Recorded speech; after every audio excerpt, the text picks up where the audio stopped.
বন্ধু বন্ধু তোমার একটা কথা জিজ্ঞেস করবো, বলতে পারবো তো? হ্যাঁ পারমু। আচ্ছা, একটা মোষ কি একটা চেয়ারে বসতে পারে?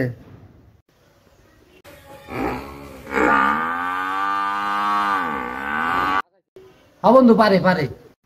হবো না হবো না হবো না, তোমরা দেখে বসে।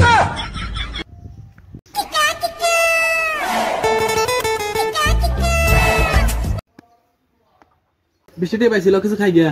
হ্যাঁ পরিমাণ এটা খাওয়া লাগে না, তোর কাছে কিছু কি আছে না? বইটা গরিব না ঠিক দেখা। আছে আছে আছে। এই যে 10 টিয়া তুই টিয়া পকেটে ছিল কিয়া? তোর কোন অ্যাঙ্গেল দিয়ে দে মনে হয় আমি ধনী, আমার মতো গরিব কেউ আছে? एक तारा किस्मत दा। আরে শালা ফোনটা ধর।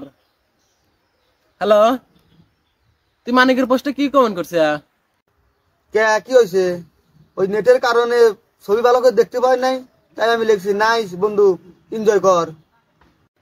আরে শালা 2 দিন আগে বাপ মরছে, এতে লেলো দোয়া চাইছে। কাম সারছে রে, তাড়াতাড়ি কমেন্টে কাটিয়ে লই যাবে।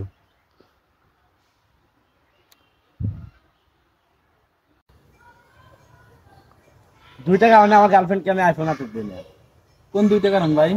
আমার এক গার্লফ্রেন্ড নাই, 2 আমার আইফোন নাই। ভাই ভাই আজকে না ঈদ, 10 টাকা দাও। হেই পাগল ছেলে, আজকে তো ঈদ নেই, ঈদ নে কয়দিন আগে গেল, আবার 1 বছর পরে ঈদ। আমি দেখলাম ভাবি আতিকের হাতে কোলাকুলি করতেছে, ঈদ না হলে কি কোলাকুলি করে?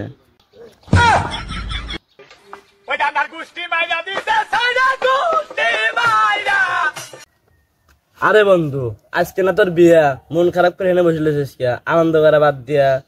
ধরু বন্ধু আর কইস না, আত্মীয় স্বজনের রাগ ভাঙ্গাতি ভাঙ্গাতি আমার জীবনই শেষ, আনন্দ আর কোন থেকে আসবো আমার জীবনে?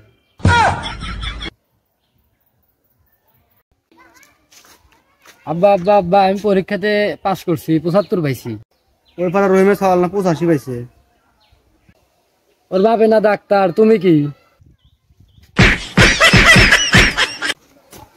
আব্বা আব্বা, তুমি ডাক্তারে লিখবা করিয়া?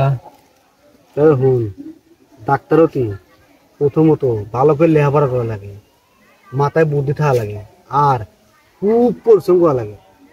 সবই তো বুঝলাম, কিন্তু তুমি ডাক্তারে লিখবা করিয়া?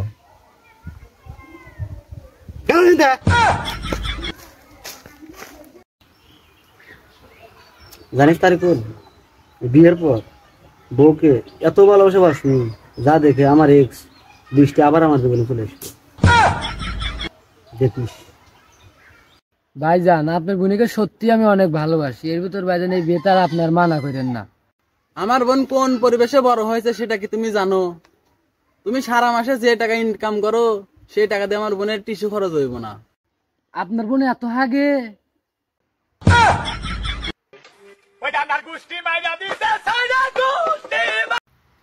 ও বংশগত বড় লোক, ও আমাকে খুব ভালোবাসে, ও আমাকে সুখে রাখবে।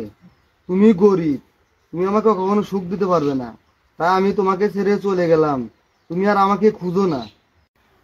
রাগ করতে গিয়েও করতে পারলাম না। তুই কি ঘর জামাতে থাকবি? না, এটা তো আমার SMS না, মা পালিয়ে যাওয়ার সময় আমাকে SMS পাঠাইছে, বলছে তোর আব্বাকে SMS-টা পড়ে শুনোই। সেটা না হয়